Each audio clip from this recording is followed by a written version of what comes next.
It's time for the Daly Planet podcast show. So sit back, relax, and give us a go. Scott and Matt and maybe a guest have undertaken an epic pod quest. We're gonna ramble on about movies and books and television and directors and film festivals and this really long list of stuff that I know nothing about, but they gave it to me and they really wanted me to read through it. And that's all I can really say about it, but it's gonna be great. Okay, start the show. Hello and welcome to the Daly Planet podcast, your weekly podcast for all things movies, TV, books, and anything else we feel like talking about.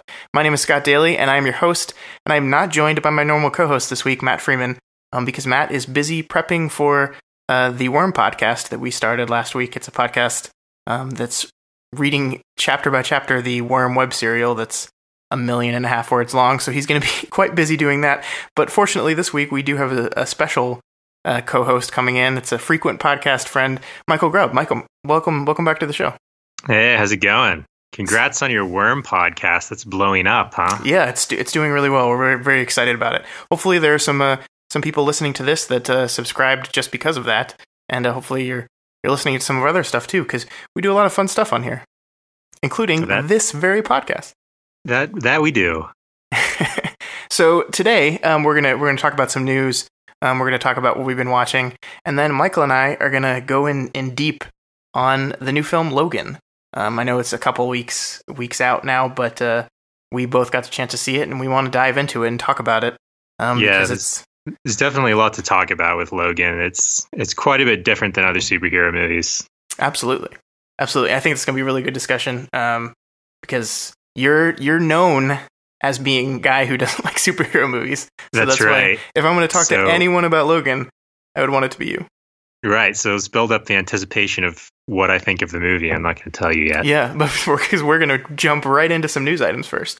Michael, the first thing I wanted to talk about was our boy Ridley Scott. You know Ridley Scott. Oh yeah, I'm familiar with the chap. Does the Alien movies and Gladiator. Well, Michael, Ridley Scott wants to make Gladiator 2.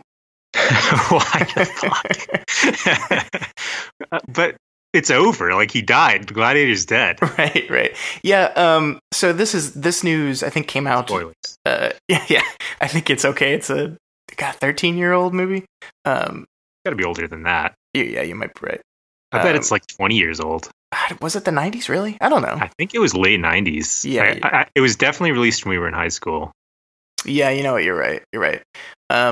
But so this news came out this week, and last week news came out that Ridley Scott basically said he has in his tank the ability to do 6 more Alien movies.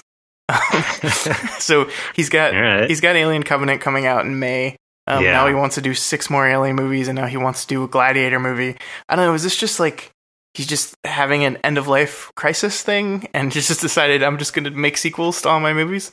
I don't think so. I mean, I think usually when directors have an end-of-life crisis thing, they want to do something visionary. And I feel like the only time directors like really want to return to their successful franchises is when they're paid a lot of money to. Yeah, I mean, part of it could be like Alien. I kind of get because he did the first Alien and then basically didn't touch the franchise again, and then did Prometheus, which was not a good movie.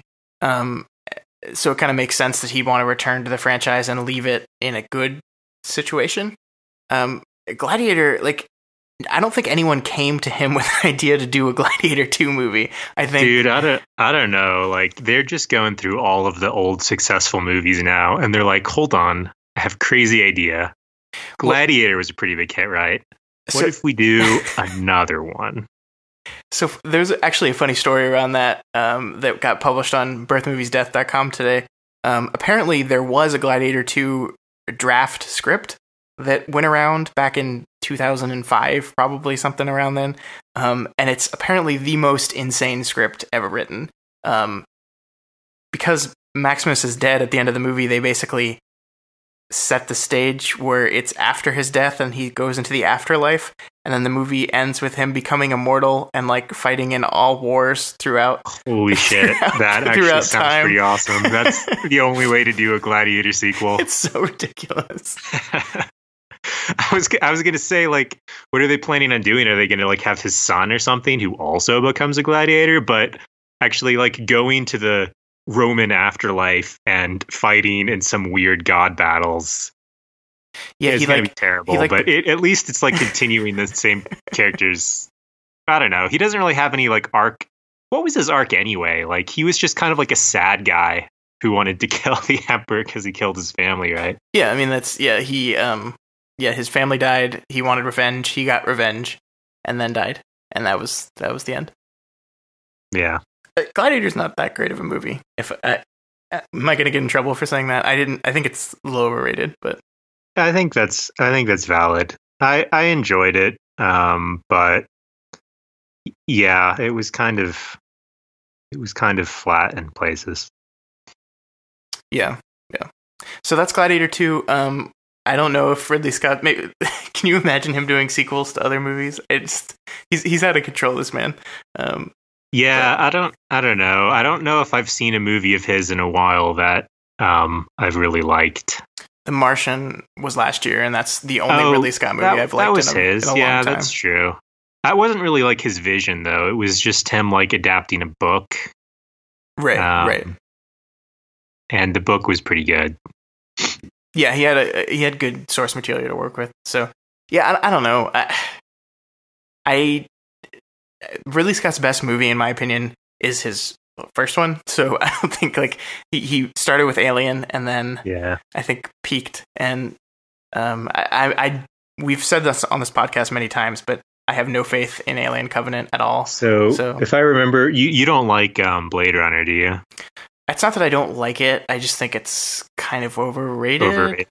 Yeah. I'm excited for the sequel just because I think... Really? Man, Denis Villeneuve is... I'm not excited for any sequels anymore. The bar has just... There's no bar. It's like they're obvious cash grabs now. Like, when was the last good sequel? Isn't the movie we're talking about today a sequel, technically? Yes, and I haven't said my opinion on that. Okay. But no, I wouldn't really call it a sequel. I would call it's just like another movie in a universe, right? It's not really like, what is it the sequel to? Yeah, that's true. It's a sequel to 17 years of X-Men films. But anyway, we're getting so far ahead of ourselves. Speaking of sequels, the new Star Wars movie is coming out in December, Michael. Good. And word on the street is that Yoda could be in it because Frank Oz was at South by Southwest this weekend, and someone asked him if Yoda was going to be in The Last Jedi, and he answered cryptically. So apparently that means he's going to be in it. This is like beat for beat the same mistake they made with the prequels, because Yoda was in the second prequel movie doing his stupid lightsaber fight. And it'll be another thing where at the time, everyone will say it's awesome, just like Darth Vader's intro in the last Star Wars movie in Rogue One. Yeah, well, but then in like a year, people will realize that it's stupid. Yeah, I mean, Yoda's dead. So the only way he's in this movie is if he's like a Force ghost, which I guess is fine. I don't know. I don't know. Or is he dead? If he's not dead, who knows anymore? Who knows? Also, speaking of sequels, the Big Bang Theory is getting a spinoff. How excited are you? I'm not excited at all. Who's spinning off? Sheldon? Yeah, it's going to be a young Sheldon movie about a 9-year-old Sheldon in high school. Jon Favreau is directing the first episode and executive producing the series. So, I think it's all going to depend on the writers. Look, I hate Big Bang Theory. It's terrible television, so I'm just going to assume this will be bad too. But they get to use the same jokes they've already used because it's on a new show now. Right. Well, that's why I say it depends on the writers, like what the tone of the new show is going to be. Because there's nothing inherently wrong about having like a show about a smart, nerdy high school student. Yeah, that's fair. It just depends on if they use the same kind of obnoxious, like, really shallow kind of laughter at nerds of the actual Big Bang Theory. Yeah, and the reason I think they would do that is just because that show makes so much money. Like, it's the highest paid actors in the history of television right now and continues to perform best in their rating slots. So, I mean, they're finding ways of milking more money out of this thing. So, Right. Why would they change the format? I don't know. Well, I mean, I felt like for instance, Better Call Saul was quite a bit different than Breaking Bad. Yeah, but that's like apples and oranges. You just picked one of the best shows in the history of forever and compared it to Big Bang Theory. Well, what I mean is like they didn't just like do the same thing again. They like took one of the characters, they gave him his own like arc and everything. And it didn't seem to me like it was cashing in on the success of Breaking Bad. It was like the director or whoever like wrote it and produced it, or whoever makes these decisions for TV shows, like had his own vision for it, and it worked.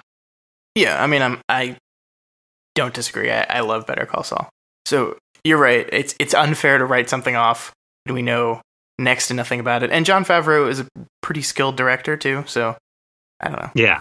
So maybe. I mean, I'm not saying I'm looking forward to it or anything. But so my last bit of news was Joss Whedon. Buffy the Vampire Slayer turned 20 last week, so everyone's been asking Joss Whedon questions. And one of the things that came up was, would you do a Netflix show? And he basically used that as an opportunity to kind of go on a rant against binge watching of television shows.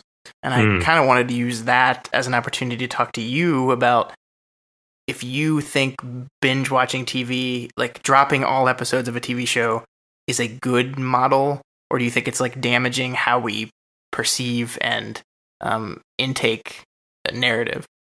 Yeah, I don't like it either. I mean, I'm not going to tell people how to watch their shows because maybe some people do like to binge watch it. But I enjoy the like weekly releases, like with, I don't remember if they did that here or not. I think I might have remembered it being different, but when I was in the UK and Better Call Saul came out, it was weekly. Is that how they do it here as well? Yeah, it's weekly. Yeah. So, I guess the thing I was confused about is that it's actually an AMC show over here, whereas it was like a Netflix show over there. But the ones that they do weekly, I do kind of appreciate more because I have more time to think about each episode and I'm looking forward to the next one. Whereas shows that I watch too quickly, I usually forget all the things that happened by the time like the next season is out. Yeah, and there's something built into an hour of television, you know, when you're just doing it one episode at a time, like that hour has its own internal story and rhythm, right, and things are set up and then resolved, but and then it changes. Episodes should have that no matter how they're released. I agree, but with this Netflix model, the Marvel shows especially, which, you know, I love Marvel, but the Marvel Netflix shows are pretty universally terrible. Those were poorly done, but like Orange is the New Black usually has episode structure to it. Yeah, but I've seen more and more it's just used as an excuse to just tell like an 8-hour or 13-hour movie. Even with, I liked Stranger Things a lot, but even with Stranger Things, I felt that, you know, there wasn't a lot of divide episode to episode. I couldn't tell you what happened on a particular episode of that show. Although I watched that one pretty fast. But it was less episodes as well. How many episodes was it? 6? It was 8, I think. 8. Yeah. Okay. I mean, and I think that's if Netflix is going to do this, drop all the episodes at once, they need to move away from 13 episodes. I don't understand why they dropped them all at once, because it seems like it would be a better business model to like draw it out, you know, like keep you coming back to people Netflix subscribed, every week. Because like right now, what I'll do is like when a new show I like comes out, like one of their shows, then I'll go on and like watch it over the course of a week or something, and then like I might not open Netflix again for like 3 months until I hear that like another show is out. Yeah, but they don't care if you're opening it; they just care that you're subscribed. That's true. Touche, Netflix. Yeah, I mean, but I think you're kind of right though. Like, it would keep people subscribed year round if every week there's a new television. I mean, they figured out. I hear a lot of complaints about Netflix from my friends and stuff recently. I don't actually have a subscription, full disclosure. I use someone else's, but I've heard a lot of people complaining that they will cancel their Netflix account because, like, besides the original content shows, which they've been pretty good at doing, there's not a lot of great content on there compared to like other streaming services these days. They've been slowly rolling back their number of movies and the quality of movies they do have. Same with the other televisions. Like Buffy's a good example. Buffy has been on Netflix since before I can remember. Apparently, at the end of this month, it's gone. It's not going to be on the platform anymore. Oh. Wow. Yeah, I mean, and Netflix is doing a lot of interesting things in original movies. Like they went to Sundance and spent shit tons of money buying films for distribution on their platform. Like there's a Sundance movie that is already on Netflix, which is kind of crazy because Sundance was a month ago, and now one of the movies is already on their platform. That is cool because a lot of those indie movies you don't really have anywhere to stream those. Right, and it like people like me that follow this stuff religiously, like we see all this buzz coming out of a film festival, and then we get to see it maybe a year and a half later. So it's cool that that cycle has been sped up. But yeah, I you know, we're doing this Worm podcast right now where I'm basically making myself take this story one chapter at a time with a week in between.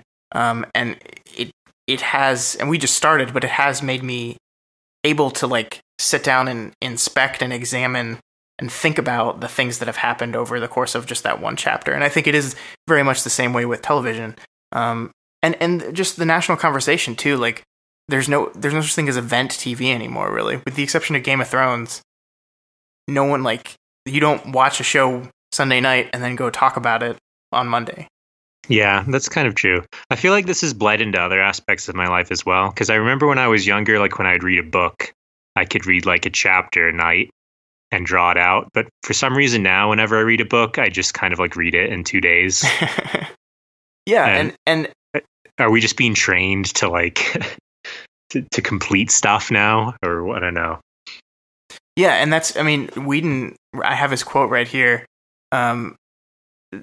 He basically says that it kind of makes us amorphous emotionally. He says that the more we make things granular and less complete, the more it becomes a lifestyle instead of an experience. It becomes ambient. It loses its power and we lose something with it. We lose our understanding of narrative, which is what we come to television for. And he that's a cool quote. Yeah, he says it much better than I could ever say it. But yeah. I agree with him here. And he's basically at the point where he doesn't know. If someone said you have infinite money, make something on Netflix, he would do it, and then they dictate how they release it. But he's a serial type of guy. He wants it released serial. You know, yeah. But on the other hand, I feel like a lot of the original Netflix shows and stuff that they have been releasing in chunks have been better constructed from like episodic narrative storytelling than crap that used to be on TV. Like they used to have all the serial, like I don't know, NYPD Blue and ER and stuff that my parents used to watch, and those weren't good.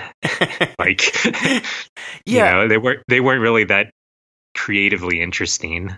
They were just things that kind of like in Law and Order, like stuff that fills time that you'll watch for an hour. Whereas I feel like the Netflix stuff is a lot more contained because it's not like a 26 episode season with lots of filler. It's usually got an overarching narrative that I don't know. I think television has improved, actually, to throw out a counter argument. I mean, I think the quality content of TV, like we're living in the golden age of TV as far as the number of good shows that are available, just because more shows are being produced than ever before. But I would argue you could still get a better experience if you just watched one of those episodes a week instead of all in a weekend. And not saying I don't do it. Of course I do it. And I feel like I have to do it because I feel like the conversation around a show that's dropped all at once lasts a week maybe, and then everyone's moved on. So interesting. Yeah, that makes sense. I mean, maybe that's another part of their thinking is like social media, like propagation, right? Because if they release the whole thing and then everyone's like, oh my God, on Twitter, like what the season of show, maybe it's that really intense chunk of advertising that helps the show proliferate these days. Because like the non-linear social media effect. Yeah, that could be. All right. Well, we went in deep on that one, but I think that's a good discussion. We could probably do a whole podcast on binge watching versus serialized watching. But for now, let's move on to our main event. Michael, let's talk about Logan. And we're down.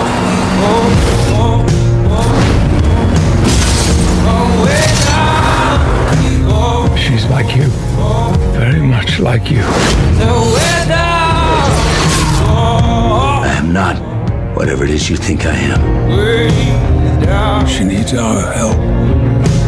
Someone will come along. Someone has come along. All right. So, Michael, what do you think about the movie Logan? What did I think about Logan? Well, first of all, I liked that it was called Logan and not X-Men 40 or whatever it's on. Yeah, I guess before we dive into Logan, maybe we should just touch, what's your overall opinion on the X-Men universe? So my history of X-Men is complicated and nuanced. So I really like the idea of X-Men. Like, here's what I want X-Men to be. I want X-Men to embrace like the science fiction, like philosophy of take like normal human life and add a twist, which in this case is mutants. And then how do humans respond to that situation? And basically the core of the response is like you have kind of two factions. You have the Professor X faction, which is the goody two shoes, like, I think we can all get along. And then you have the Magneto faction, which to various degrees of severity in the different like X-Men lores is more like, well, mutants are being persecuted because humans are afraid of them. And so, well, mutants are stronger anyway, so they should just like take over and screw humans for treating them bad. And so those are the kind of dynamics that I'm interested in. And I think it's cool. It's like exactly what would happen. Like people without powers would be really scared of the people with powers and so forth. Yeah, and I think the comics do that. I think that is what the X-Men comics historically have I mean, been. There's a lot of X-Men comics. Yeah, I mean, but the central idea around X-Men is mutation as a minority-inducing thing, that these people become the minority, the underprivileged, and like. But what I don't like is that all of the X-Men movies have basically like created some clear evil villain, and then there's just like a lot of fighting against that villain, and like very few characters are often explored as deeply as they would be in a non-superhero movie. So basically I want it to be less fantasy and more science fiction. Yeah, and I think that the X-Men movies have been universally pretty terrible. Yeah, I mean, there were moments in like the first one, like kind of the start of the first one, where Logan's like by himself, and he and like the scene with like Rogue, where she discovers she has the power because she like kissed a boy and like almost killed him, and that freaks her out, and people respond scared to that. Like that part was cool, and then when they find the school, it's cool, but then it kind of devolves into a typical like superhero fight against a big bad situation. The closest one to being good to me is X-Men First Class, which is ironically the only one that doesn't have Wolverine in it. And that is a good movie. The rest of them, like, people think about X2 fondly, but they haven't seen that movie in a while, I bet, because when you go back and watch that movie, it is not good. There were moments, because I liked the like a few scenes with Pyro where, like where Magneto's like, you shouldn't have to hide your gift, and you can tell like no one's ever said that to him before, and that's what makes him like loyal to Magneto. But it's all thrown away in that movie, but mostly in X3 when Magneto's like sacrifice the pawns for his like mutants, that you thought his philosophy was like, he was on the mutant side at least. It's just that he was really callous and cruel to humans. Yeah. Well, but then you're just like, well, what the hell is what is his motivation? So I hate it when movies like inconsistently like define characters. So then you must love Logan, right? So, well, there's a lot of things I liked about like, again, like the little scenes, like the one that everyone talks about is like when they're like around a dinner table, like a normal family or whatever. Yeah, I guess we should say spoilers before we go on. If you haven't seen Logan, don't listen to this conversation. Yeah, that was cool. Like scenes like that, and like the dynamic between Professor X and Logan was cool because Logan was like annoyed at having to take care of him, but also thought of him as like this father figure. And so that was cool. Those were actual characters. I liked that the scale was really small.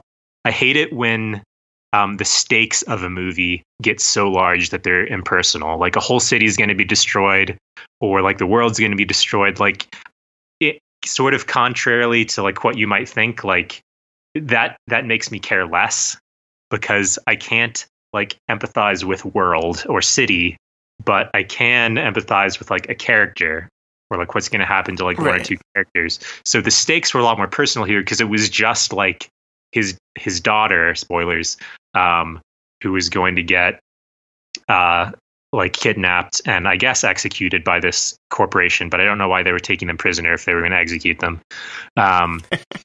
But yeah, don't think about it too hard. But anyway, like that was a lot easier to care about. However, that being said, like this was still a superhero movie. Like everyone said this broke ground and stuff.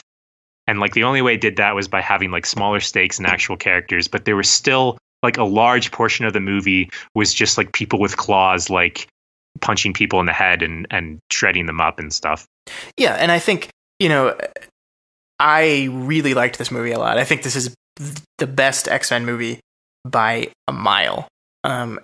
But I do agree that I went into this movie with everyone's hype saying this is not only the best X-Men movie, this is a game-changing superhero film. This elevates the genre, quote unquote, the best since The Dark Knight, which I know you don't like, but a lot of people call that the best superhero movie. I did not think it was that. I think it's a very good movie that I quite enjoyed a lot and worked on me in a very emotional level. I definitely got some dust in my eye near the end of the film. Yeah, with the turning the cross sideways. Yeah, damn man. Like, and that's that was a cool way to end it. Like the crazy thing about this movie to me is, when you think about it, Hugh Jackman's been playing this character for 17 years, and he really hasn't been in a good movie as this character until now. Like the Wolverine, which was the one that came out a few years ago, wasn't like terrible. It was just kind of eh. And it was actually the same director, James Mangold, directed this. So Hugh Jackman produced this movie, right? Wasn't it like his vision to like do something different for this one, or am I wrong? I think he was a producer. I think this was all the vision of James Mangold, who wrote and directed it. And really saw because it is very much a quote unquote Western type movie. I mean, it has very overt references to Shane in that the characters are literally speaking lines from Shane. You're right. But yeah, I mean, the remarkable thing to this movie to me is, as much as I didn't like any of those X-Men movies previous to this, like this actually finds a way to like build on them, and it uses the weight and the amount of them to an advantageous point, because we have like Logan is just this worn down, like miserable, depressed character who like you can feel the weight of all these movies and all this time on him. Right. He's depressed because his whole life has been bad narratives. Yeah. He's like, someone just write me a damn fucking movie. Yeah, and the same with with Patrick Stewart as Xavier, and I think the genius of using both those characters, who really I think are the only two characters who have been in just about every single one of these movies. So they are truly unique. Like I don't think any other actor has played a superhero character for as long as these two guys have. So I really appreciated that, and you were talking about how it was much smaller stakes, and you're right. Like there is some writer shorthand for upping stakes. Like they call it the big blue light in the sky, where it's just like, this is a bad thing, world's going to end, we need to stop it. And I think, that by itself isn't bad, but you always do need to personalize the stakes for the characters for you to actually to care about it. But most movies just use it as shorthand and say the stakes are world's going to end. It's not personal for any of you guys, and that's boring. But this movie absolutely did do that. Yeah. No, that was one of his triumphs. And I also got the kind of like nostalgia thing for movies I didn't like, from the ending and stuff, just because, these movies started coming out much like Gladiator when we were like in high school. Yeah. And so they've kind of like grown up with us. Yeah. X-Men was the first comic book movie of the modern era. Like, as much as it hasn't aged well. Was it pre-Spider-Man? Yeah. Yeah. Okay. So this defined what comic book movies would become. And, I think the genre has outgrown what that movie originally was. But yeah, there's something really poetic in how this movie kind of, as we say goodbye to Hugh Jackman as a character, like sends him off with this great, really character study type of piece. And I really loved that. And sadly, this was like when I was feeling like I actually cared about this character for the first time. Right. And then it's over. God damn it. Yeah. And the same with Professor X. Like, his character he didn't really have any depth in the previous X-Men movies. He was just like, I'm the professor. And here he had, he wasn't cool. Right. He was a crotchety old man that was going insane. Yeah, and I love not even crotchety, but like he had like an actual sort of like wisdom of age, but also like a patheticness of late aging that made you care about him. And I think that's like that the movie takes the time, at the beginning to show what Logan's average day looks like now, where he's out limo driving pieces of shit and then comes home and he has to take care of this man and that's such a great thing. Yeah. Because it parallels like so many people's experiences. Like, when your parents get old, then like obviously you still love them and they're your parents, but like they're also kind of becoming this sad thing in your life. Yeah. If they don't recognize you sometimes and so forth. So anyway, that kind of thing always makes me sad. Yeah. Just because experiences with grandparents and stuff. And his story was so tragic. And I love how they did it too. Like, we find out that it's him. Like, it was Xavier who killed all the X-Men. Because he was losing his mind and he lost control and he killed his entire group of students. And for like the movie, it's such a mean movie because it gives him that realization and then like immediately like he's killed. Like, and I think that the part of the movie I didn't like was the X-24 young Wolverine copy thing. Like, I understand, metaphorically and thematically what having Logan fight a completely wild younger version of himself in order to ascend to the level he needs to get to. I get that metaphorically, but that felt the most comic booky thing to me. Yeah, I agree. And that scene where X-24 kills Xavier, like that, it came so out of left field for me. I almost thought it was like a dream or something. It was just like, right. And maybe the intention was to be just completely disarming, where like it immediately switches from this Western tale, this hyper violent Western tale, to that more comic booky moment, because that's really when it shifts.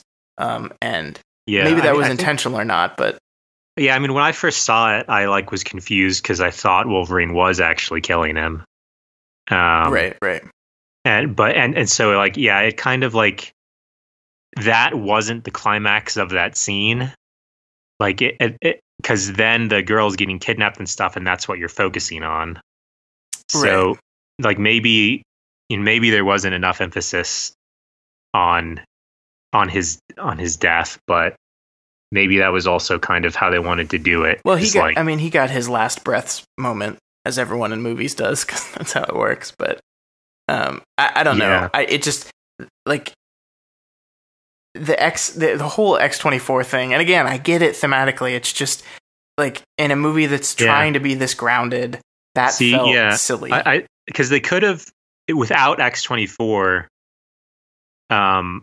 like it could have felt more just like these are the last of the mutants and they're being rounded up and killed and stuff. And it's like humanity who's beating them and not like another mutant. Yeah. And they should have, like, there was no reason to have so freaking many like FBI agents and crap whenever they fought them. Like it again kind of like washes out the stakes a little bit for me when it's established that Wolverine and the Kid can take on like 100 soldiers without really worrying about it unless the movie decides they're tired or something. Like, he's literally dying at the end. Like, he is literally dying, but it's like at the beginning, it's like why not just make it more impactful by having there be like less people? Like for these things, like you have to establish like what the expectation is, right? Like, and if it's like normal people without powers, you have a pretty good sense of like, oh, he's up against like 5 people with guns and he doesn't have a gun. So that's a bad situation. But in superhero movies, it's always really difficult because like in some scenes, they'll just like murder hundreds and hundreds of people. But then in another scene, maybe like 5 people will point a gun at them and they'll raise their hands and surrender. And those sorts of inconsistencies really bother me and like make me unsure of like when to feel any tension. And so like I never feel any tension in any Avengers movies because the main characters are like never in danger. But in this movie, it felt like they should be in danger and they were afraid of just like normal soldier people. But in like that first scene, they just killed way too many of them and somehow escaped. When they could have just solved that by having like less of them and have more impactful fights rather than like a lot of people dying. And then in the end, they could have done something similar where there were like less fights. I mean, and more impactful ones. I kind of disagree because I don't see like the main conflict in this movie is not will they be able to kill all the bad guys? It's but see, like they devoted so much screen time to it though, right? Like those scenes were really long. The last battle and the first battle and I guess to some extent the middle battle, but that was mutant on mutant, so it was a little bit more impactful. Well, I mean, at the end of the day, it's still an action movie, but the first battle has them like driving through a gate and having the car not be able to bust the gate open. That part was good. That part was good. But before that, they mowed through like hundreds of them inside the house, right? Well, yeah, I mean, but the intent of that is to show how powerful of a mutant Laura is, and to show her power set, and to establish how powerful and how animalistic this little girl is. Like I mean, I love that over the course of this movie, this girl, played by, I don't know how they found this girl, Daphne Keane. She's incredible. Like the little girl they found for this movie was so good. But she goes from being this like animalistic, silent person to talking and becoming more human over the course of the film. She she changes clothes. But she gets that was established from her like first like 2 kills, basically. Like when she rolls the head at them and then runs in the building and like really brutally murders the 2 people who come after her. Like that part was fine, but then there was so much fighting in the middle after that like made those initial brutal kills less impactful because it's like, oh, they're doing a comic book thing now, right? Like you don't have to show someone is violent. Like more kills doesn't mean more violent. Like the brutality of the kills themselves, I thought were sufficient to establish the brutality they wanted to show. And if you just keep doing it, it just desensitizes you to it, right? Like a couple really brutal acts are way more impactful than just like a long sequence of less sort of focused on slaughters. Yeah, but not in a movie where the point you're trying to show is like how you live with finding a way to be a person that doesn't do that brutality and finding your way back to being a person who first of all, finds a way to live with the terrible things they've done, but then transcend that to become, to gift your daughter a better future. So I would say that you do that more by making sure like each death is a little bit more humanized and not desensitized. Well, but I think, first of all, like, this movie is the most violent comic book movie I've ever seen. I mean, that goes to the fact that this is rated R and this isn't rated R in the funny Deadpool like way. To me, this movie was picked as rated R very explicitly to show, like, this is what happens when you have a guy with claws on his hands. This is how brutal and disgusting and violent and terrible it's going to be. And I mean, I was never desensitized. I mean, he like there's limbs flying everywhere and they're like heads rolling around and he's stabbing people in the face. And like, I mean, like, it felt like brutal and awful. And like, to me, reinforcing it over and over again just hammers that home. See, I just got bored of it. I mean, like, it was kind of losing me in the first fight and during the last fight. I would have been convinced of the brutality if each one was just focused on a little more, or like if each person he killed maybe had a little bit of dialogue first that showed that they weren't just a like nameless, faceless enemy, that it was like a person and he was killing a person. That would have been more impactful for me. Well, you don't want to hate your characters, like. No, but I mean, like, obviously, if you want to show like some degree of like, oh, killing people is like has an effect on him, it's not, it can be a bad thing. In superhero movies where there's just faceless enemies that like obviously need to be killed, you don't get that same sense of like gravity from a death. You're just like, oh, it was an enemy that was killed in a superhero movie. Yeah, but I didn't feel that here. I mean, I didn't. There are very specific and impactful deaths in here to show the brutality and the violence that Logan brings everywhere. I mean, the whole family and the farm was specifically meant to do that. Is like everywhere he goes, he brings violence and death. And here's this family that they rolled through and just destroyed. So maybe as a counter point of so Sin City, right? If I remember correctly, there were a lot less deaths in Sin City. No, but it still felt like a really brutal movie, right?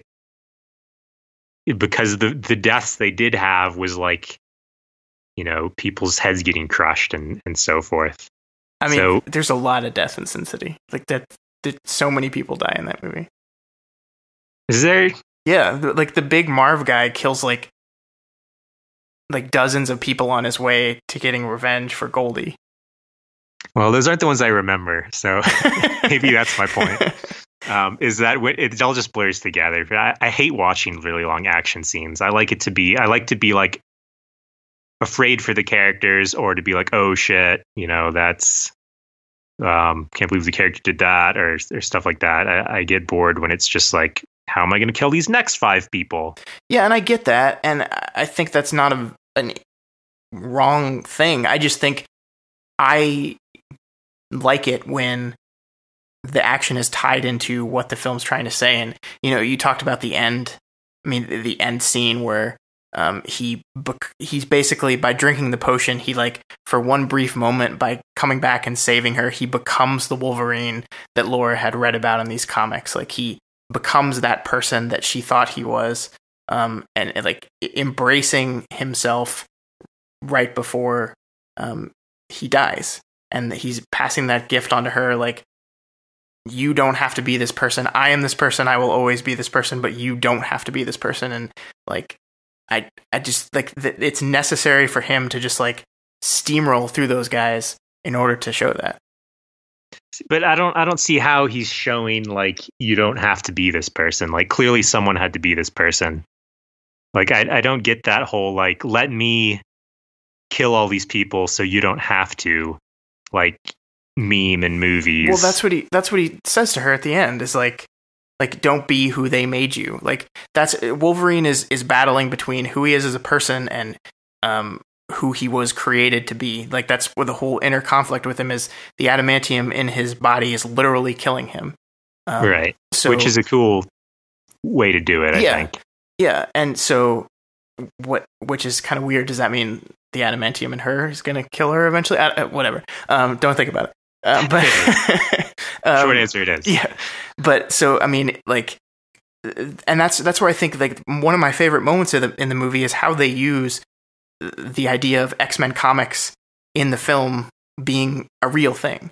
I love that touch because, first of all, it's kind of a wink to the audience to say, you guys have been asking for a realistic version of this X-Men comic. This is what it looks like. This is how terrible and violent and awful it is and how destroying it is. And this is what it does to Logan. But it's also kind of a hint to the power of the comics, right? Because Laura, in her captivity, read these comics and used them as a way to get through the terrible time that she was going through. She was created in a lab and enslaved, and the comic kind of shows like one ideal version of Logan, right? That is not necessarily him, right?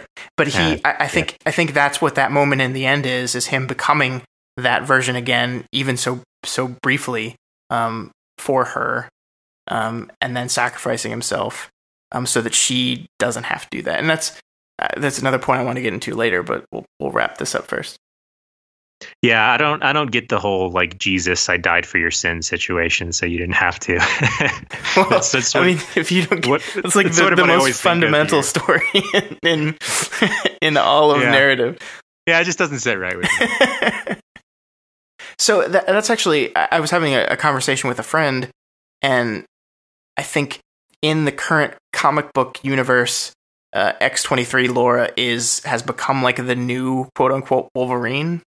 So there's a lot of talks among like fans of this film this was a great movie, but where does the X-Men universe go from here? And I had a friend who said, well, it's easy. You don't recast Logan Wolverine. You just make this X-23 person Wolverine.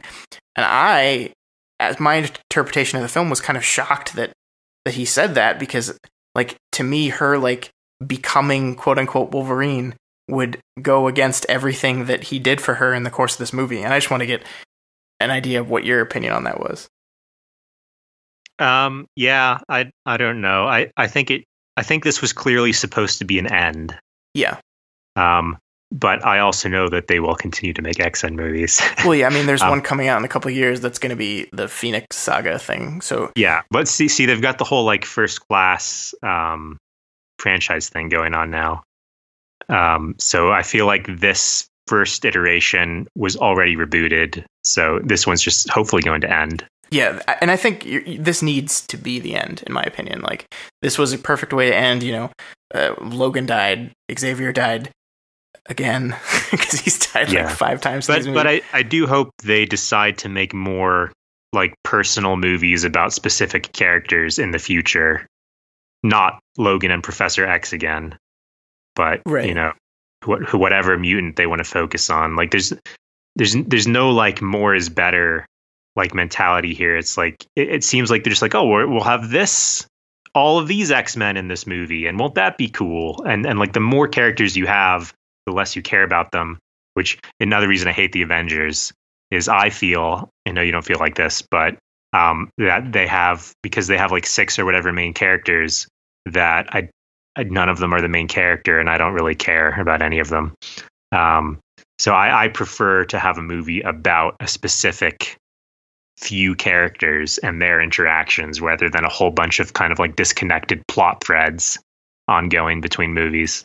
Yeah, I mean, we're not gonna go down that rabbit hole because we'll be here for another hour. But I mean, I agree with you. I think what this movie does most importantly is, show that the superhero quote unquote genre is a very broad term, and you can take these characters and make the type of movie you want to make with it, and it doesn't have to be. And I think there's always going to be the big Avenger movies, but you can make a personalized, like, low stakes type of movie. And that's, it's ironic that this is a Western, because that's really what happened with the Western genre too, right? I mean, for decades, Westerns were the movies that Hollywood pumped out because they were cheap. You didn't have to travel very far, and you could make a lot of them very quickly. But eventually, they started making westerns that explored different stories within the confines of that genre. And I think that's kind of what we're starting to see in the superhero genre, especially with this movie, even with Deadpool in a certain sense. Yeah, I think that's great. I'm glad everyone else is getting bored with a straight superhero story like I have been for a long time. And I think it's at that point that people start innovating, like you said, and doing sort of subverting the typical elements of the genre. And hopefully there'll be a lot of interesting movies in the near future. Yeah, because even I will admit that Doctor Strange did not interest me. That is a movie where the Marvel standard template for their origin movies really started showing to me. And I, me, I love these movies. So for it to starting to wane on me, but I found Logan, refreshing, impactful. Like I said, I freaking cried at an X-Men movie. Like, who the hell would have thought that would ever happen? Right. So that's a good sign. Yeah. So that's Logan. It is doing really well. I don't think it's going to beat Deadpool, which is kind of weird. Like, you think this would have more draw. Maybe people are just burned out from terrible X-Men, but I don't think it has as wide of an appeal because it's definitely been marketed as like a serious, dramatic. I think people are even aware that it's sad. And Deadpool was a comedy, ultimately, I think. Yeah. Action comedy. And that is like that will get all of the sort of demographics. Will be like, yeah, okay, I could see that. So that's actually a final thing on this. What did you think of the Deadpool teaser before Logan? It was so I haven't seen the new Deadpool movie, so I don't know whether this is the same sort of tone. It basically is. But yeah, I thought it was fine, I guess, in its own complete out of context sort of way. Yeah, I liked Deadpool a lot, but it's a thing that tries very hard to be its certain level of humor. And that's what I felt of the short, is it was trying really hard. But also I laughed, so I don't know. Yeah. I don't know enough about Deadpool to know how forced the whole like him eating ice cream and like laying on the dead person's body was. I guess Deadpool just doesn't care. No, Deadpool doesn't give a shit about anything. Is the joke. But also, okay. but the most ironic... He needs to care about something. So what did they make him care about in the movie? Well, that's the thing is, Deadpool... We're going a little off track here, but this is fine. Deadpool is a weird movie because it's pretending like it's trying to subvert the whole superhero genre with this I don't give a shit about anything laissez-faire character attitude. But really, Deadpool is just a love story. Like, he gets cancer and then goes under like experimental treatment because they say it'll cure his cancer.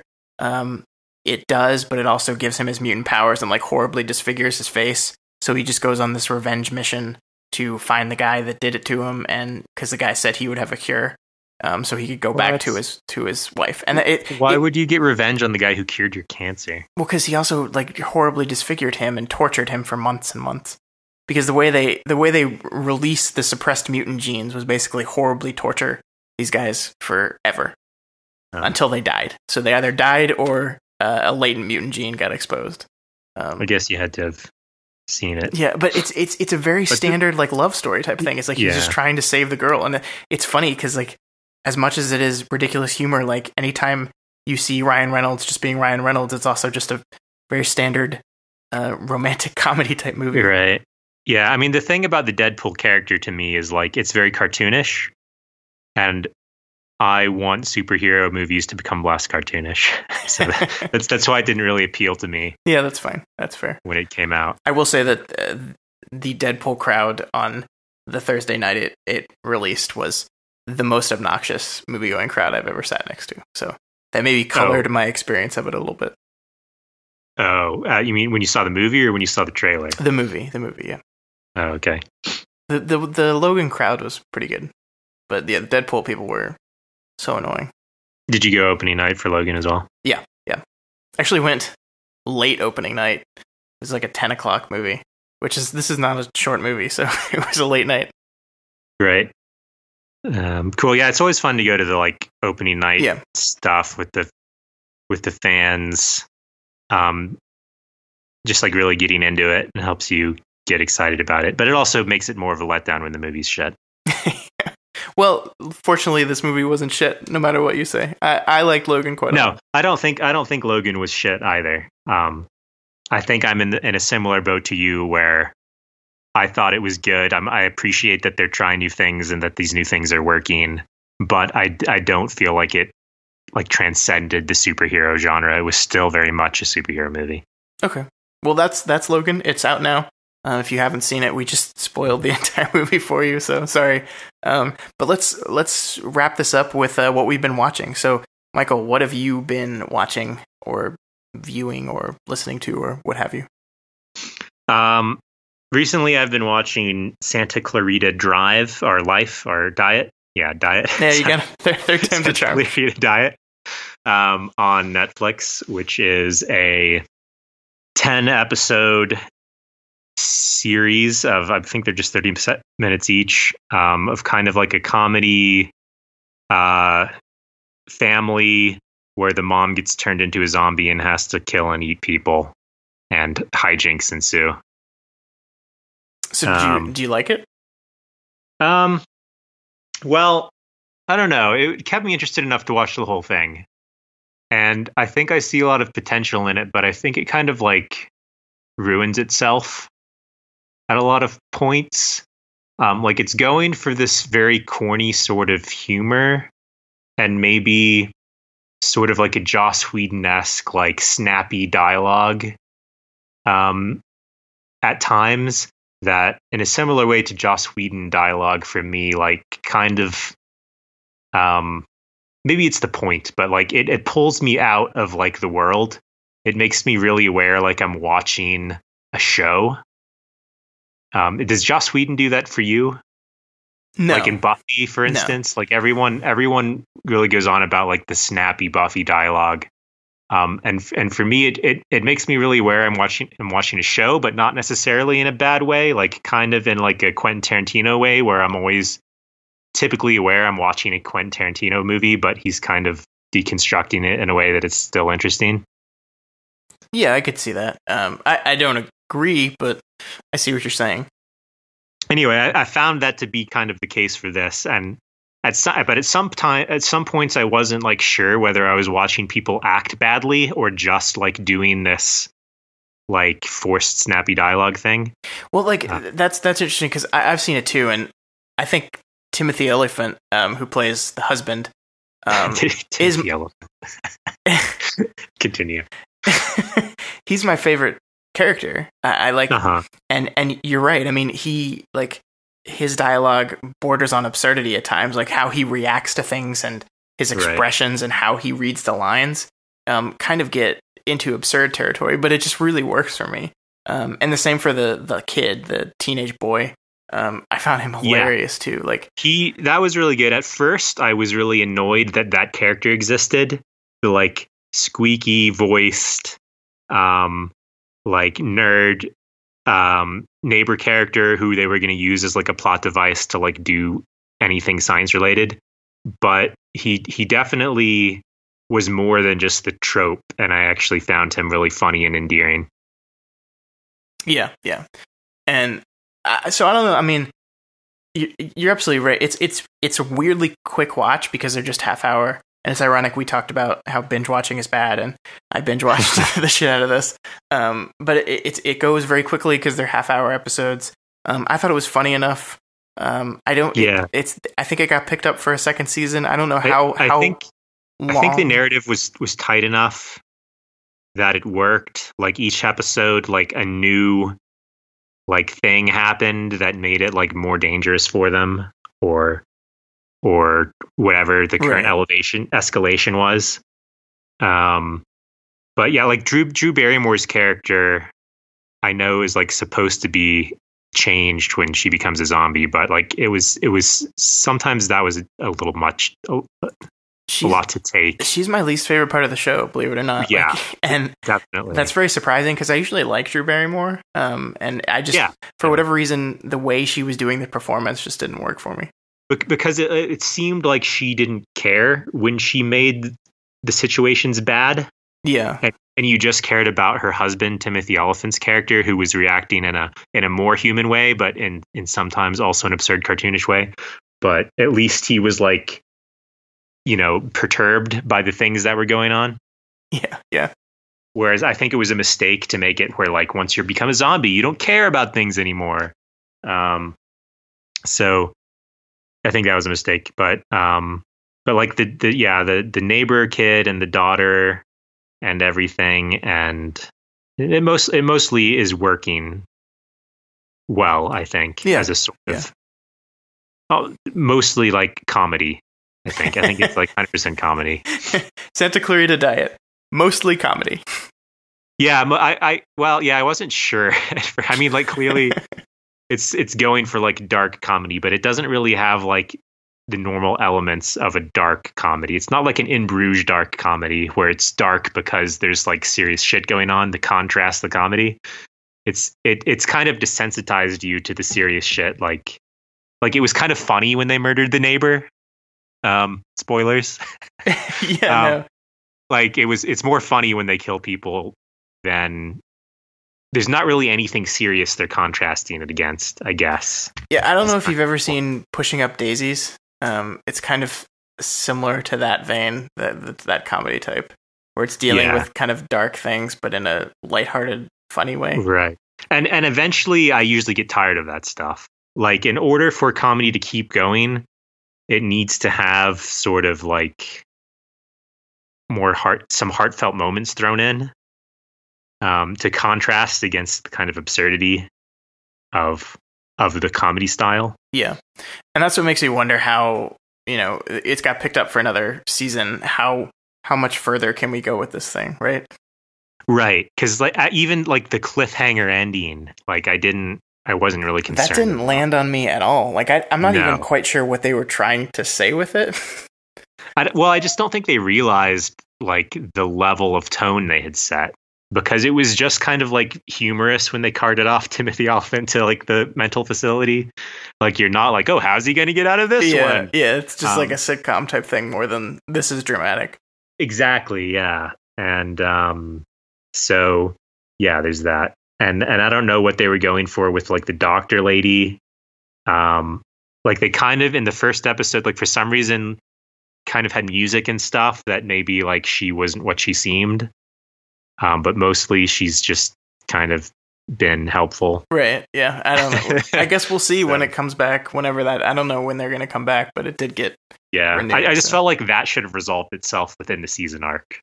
But the season arc didn't really end. It just kind of was like, in this particular episode, this thing happens, and then they end in the middle of it. Yeah, that's true.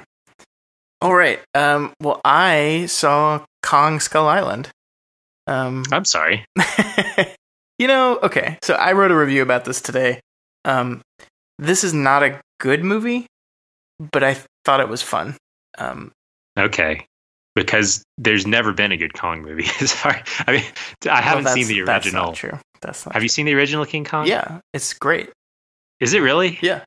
All right, I'll have to watch it. And I just assumed it was like cult classic-y because it was stupid and bad. I actually like Peter Jackson's Kong too. Oh God. I think it's overly long, sure, but I think there's a lot of really good stuff in there, and there's a lot of really good filmmaking in there. I literally fell asleep during that movie. There are very few movies that I've literally fell asleep during, and that was one of them. Well, it's a symptom of what happens with him in Hobbit later, which is people stop telling him what he can't do, so he makes a movie where it takes an hour to get to the island, which was a bad idea. But yeah. But no, so this is actually the opposite of that, because it takes like 10 minutes to get to the island, and then you see Kong 5 seconds after they get to the island. So they're not really fucking around. I wrote it's a movie that like only exists because they're doing this Godzilla King Kong battle thing in a few years. So like the only reason this movie exists is to set up King Kong for that universe. so in that vein, it's not a very good movie. Like, there's really no plot. The characters are all bad, but like, they did such a good job designing Kong, and the action set pieces with him were just like so big and ridiculous that I kind of had fun anyway. I wouldn't call it a good movie, but I would say it's kind of fun to go see. Okay. See, I just don't know, like, what a Kong movie is or what it's supposed to be. Are we supposed to fighting? Are we supposed to care about Kong / Godzilla, or are we supposed to care about like the people in the cities that they're attacking? Well, it's both. It depends on, like, there's been so many Kong and Godzilla movies. It depends which one you're talking about. In this movie, Kong is the good guy who's just defending his home, and these mean humans show up and start dropping bombs on this island, and of course Kong gets pissed off. But then we learn later what his role on the island is. This is sort of like a protector of the island. So you're kind of rooting for him as he fights other giant monsters. But it's just like, I don't know, it's fun. Like, it reminded me a lot of Pacific Rim, which is a movie that has really terrible characters and not a very good story, but had giant like monsters and robots fighting each other, and that's just it's fun to watch. And like, I think it's a movie with a really good sense of scale. Like, they really made Kong feel big, like just the way he moves and like looks, and just like, it all comes together like really well. Like the Peter Jackson King Kong, like they set out that they wanted to make a gorilla but big. Like, he wanted to look and move exactly like a real gorilla would. This guy, no, he walks on 2 feet. Like, he like is just lumbering. He's a monster, and that's what they were going for here. And it works a little bit, I guess. All the characters are bad. Poor Brie Larson has nothing to do in this movie. Yeah, I'm sure I would hate it. I mean, yeah, you probably would. But if for those listening out there, if you like monsters fighting monsters, this is the movie for you. All right. Fair. So that's it for this week. That was a lot of fun, Michael. Thank you. For those listening, if you don't know Michael, for him to say he didn't hate Logan is like the biggest compliment he could give a movie. So, yeah, I'm one of those people who just doesn't enjoy stuff. Well, especially in the superhero genre. Especially superhero stuff. Yeah. So, Michael, thank you so much for coming on. Really appreciate it. Yeah, it was fun. And we'll have you back sometime. Since we're gonna be like rotating guests out here on the main podcast, because Matt's busy doing our awesome Worm podcast, which is coming out on Wednesday for those of you listening. So the second episode of the Worm podcast will come out this Wednesday. Was the 15th, probably in the morning sometime. That's usually when I finish editing it. But that's gonna cover the second act of Worm, or second arc, which is just like a chapter. The words are confusing, but it's been fun so far. I really enjoy that story. So, yeah, Worm is pretty cool. It's another superhero thing. Yeah, that you like. I have I have complicated opinions about Worm, but that'll have to wait for a Worm podcast. All right, so I know you're not on the internet, Michael, because you keep a low profile, but I am on Twitter at ScottDaly85. That's DALY, or you can follow the Daly Planet on Twitter at Daly Planet Films, or you can go to our website, dailyplanetfilms.com. That's where all our podcasts are, all our writing is, everything else we do, you can find there. And that's all we had. Michael, thanks again, and we'll see you all next week. The podcast is over, it's done. We hope you all had some fun. Go back to your work or your school, maybe the gym. Hey, that's cool. Regardless, just go away. But please come back next Friday. There'll be a brand new podcast.